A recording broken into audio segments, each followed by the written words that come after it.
So I finally got around to seeing A24's latest picture, Lamb.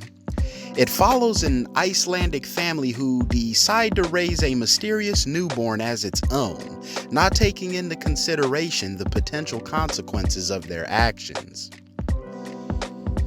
So every time I see an A24 film, I'm kind of expecting something from a different perspective or something weird if I'm being blunt. And I have to say this movie is both of those things. Just when I thought their productions couldn't get any weirder, they come out with this shit. Now with this being said, I'm a huge fan of weird shit, and this movie does a lot that I actually like. The film is shot beautifully. The backdrop of this film shows how beautiful this part of Iceland really is.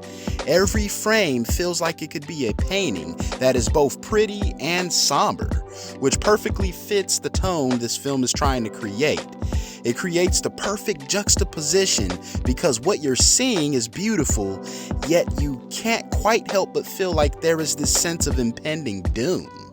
Especially since the twist is pretty much revealed during the first portion of the film.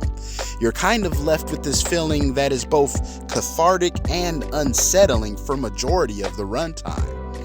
I also appreciate the fact that the film just shows you what is going on and expects you to believe that it's normal, although you basically never will. So it's a good way to keep the audience on edge despite how slow things may be moving. The colors and music all lend a hand to this overall gloomy atmosphere as well, and this is matched by the performances. There isn't a big cast here, which also makes the large farm setting feel more claustrophobic than it probably should. And everyone is also great, but the film is led by Noomi Rapace, and she delivers. She showcases quite a bit of range as she's asked to play someone who you can feel bad for despite knowing that they might actually be fucking crazy a little bit. But that's the other thing I liked about this film, as it deals with the themes of family, grief, and the lengths we are willing to go to in order to get what we want, or protect them. Now while I did like this, it's definitely not going to be for everyone. Aspects of the film even feel a little bit indulgent to me as it does pay more attention to mood and style than it does the actual story. As I mentioned, I'm all for the weird shit, but certain aspects of this can easily take you out of the film if you're not invested in the characters or the story.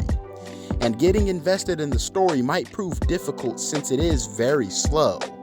Slow in the sense that we get a lot of cool shots, but little dialogue and little to no action outside of the last 25 minutes of the movie. It's this type of film that may have been better suited as a short film in my opinion. I also want to caution that this is not really a horror film, for those who may be thinking it is. It's more of a psychological thriller with more emphasis on the psychology than the thrills. Ultimately, I think if you go into this knowing that, you may be able to enjoy this movie, because if you're expecting horror or a slasher type of film, you'll be disappointed. I still think Lamb is a pretty good film overall though. It is as slow of a burn as a movie can possibly get, but it does look great, and if you're in the mood for something strange, it will scratch that itch. I appreciate the creative approach that went into this, and even though the subject itself is by no means original, the way the story is told is. And for that, I'm going to give Lamb a 7.1 out of 10. So yeah guys, this is a film that I would advise you to watch, but also not watch, if that makes sense. If you're someone who doesn't like far out there shit, this may not be the one. For those of you who have seen it, what did you guys think about it? Let me know in the comments below, and as always, drop your boy a like and subscribe for the latest movie reviews and film analysis. I appreciate all of the support, and I'll catch you guys later.